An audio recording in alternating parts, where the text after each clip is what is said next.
তেলাওয়াত করছে, এতক্ষণ তো গানের কথা বললাম, জোরে জোরে কোরআন তেলাওয়াত করছে, এবং তার জোরে জোরে কোরআন তেলাওয়াতের কারণে স্বাভাবিকভাবে আশেপাশে অনেকের ধ্যানমগ্নতা ডিস্টার্ব হচ্ছে, কেউ জিকির আজকার, কেউ নামাজ পড়ছেন।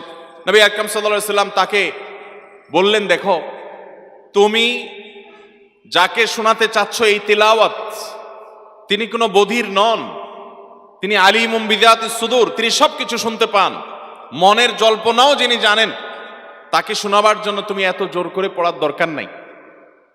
তার মানে আশেপাশে লোকদের কষ্ট হচ্ছে, নবী করিম সাল্লাল্লাহু আলাইহি সাল্লাম তাকে উচ্চ স্বরে অর্থাৎ স্বাভাবিক স্বরের চাইতে অনেক বেশি জোরে, যাতে মানুষের ডিস্টার্ব হয়, সেইভাবে কোরআন তেলাওয়াত করতে নিষেধ করেছেন। অথচ আমাদের এই সমাজে দেখবেন যে অনেকে মা বাবার মারা যাওয়ার পর বা কোনো এরকম আনুষ্ঠানিককে কেন্দ্র করে মাইক লাগিয়ে হাফেজ সাহেবদেরকে ভাড়া করে এনে কোরআন তেলাওয়াত করায়। আছে না নাই বলেন?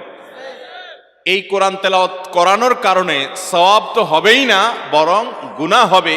এর মানে এই ব্যাপারে কোনো সন্দেহ করার কোনো সুযোগ নাই। মোহতারাম হাজরিন, ইসলাম আমাদেরকে সেই সুন্দর জীবন যাপন করতে বলেছে। আমাদের অজান্তে কত মানুষ যে কষ্ট পাচ্ছে সেটা আমরা হয়তো অনেকে খেয়াল করি না। আমাদের বিশেষ করে যখন বয়সে